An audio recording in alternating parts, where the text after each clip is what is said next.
баршамызды бала тілмен баурайтын, бала деген бір бақыт қой самғайтын, ата-ананың арманы мен тілегін, бала меспе бал бұлақтан жалғайтын.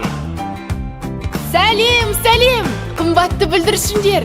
Сіздерді 1 маусым халықаралық балаларды қорғау күнімен шын жүректен құттықтаймыз. Баршаңызға ашық аспан, зор денсаулық, бейбіт өмір, бақытты балалық шақ тілейміз. Ата-анаңыздың айтқанын тыңдап, үлкенді құрметтеп, кішіге ізетті болыңдар балалар. Сабақтарыңды жақсы оқып, тәртіпті, үлгілі, үздік оқушы болыңдар. Арманы бір, үні бір, ағардақты үнігін, бақыт туын көтерген балалар